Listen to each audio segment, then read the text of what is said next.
In the quiet echo of a life once shared, Elara, a retired librarian, found herself adrift. 2 years had passed since her husband Arthur was gone, and time had not been a healer. Instead, it had let the weeds grow, not just in their beloved garden, but in the landscape of her own heart. Her days were a quiet, monotonous loop of memories that haunted the ruins of their home. The garden, once their shared symphony of color and scent, was now a painful monument to loss.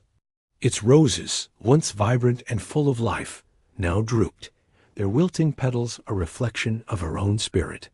She rarely stepped past the front porch, her world shrinking, confined by the walls of her grief. The change didn't arrive with a thunderclap, but with the quiet, gentle persistence of youth. Leo, a college student, had moved in next door. From his window, he didn't see a neglected yard. He saw the ghost of a beautiful garden, a story waiting for a new chapter. He began to leave small, anonymous gifts on her porch. A tiny, resilient succulent, a hand-drawn sketch of what the garden could be, a packet of heirloom seeds with a simple note, "For beauty." At first, Elara dismissed them.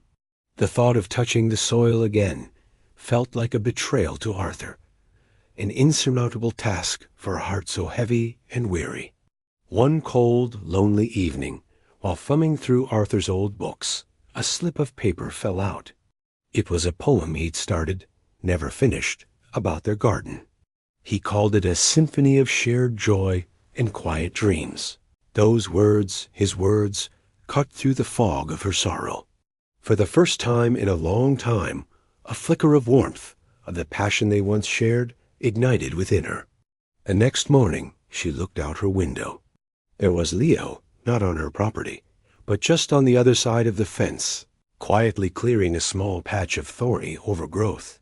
He wasn't demanding anything, just creating a small pocket of order in the chaos, a simple, earnest act of kindness.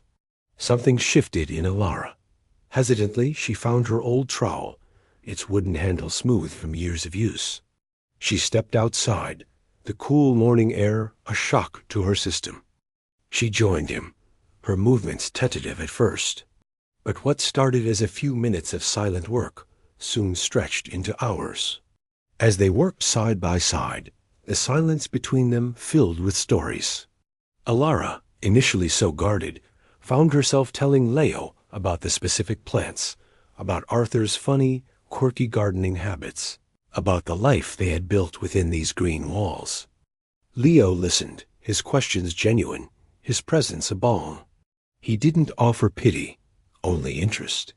For the first time in 2 years, Elara felt seen, her stories valued, her memories honored instead of buried. As they pulled weeds and turned the soil, a transformation began. It was slow, almost imperceptible at first, like the first unfurling of a new leaf. As new life began to push through the dark earth, so too did Elara's spirit.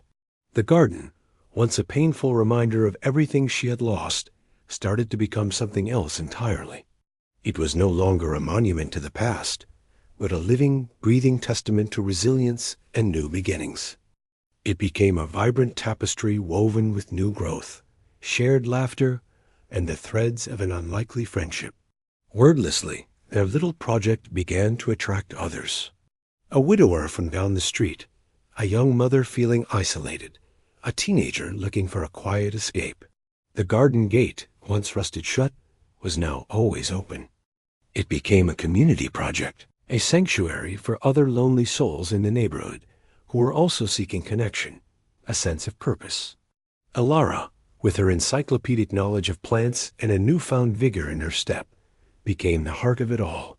She was the garden's matriarch, her wisdom sought after, her presence a source of comfort and guidance. The ache of Arthur's absence never fully disappeared. It remained, but it was different now. It wasn't a consuming void that swallowed all light. It was a gentle echo, a soft note in the background of a much richer, fuller symphony. It was interwoven with the profound gratitude she felt for this new chapter, for the joy of nurturing life again, for the warmth of fostering human connection. Her home, once so silent and empty, now resonated with the gentle hum of life. It was filled with the sounds of friends chatting, the clink of trowels against stone, and the shared stories that blossomed and grew right alongside the flowers in her beautiful, hopeful, and wonderfully revived garden.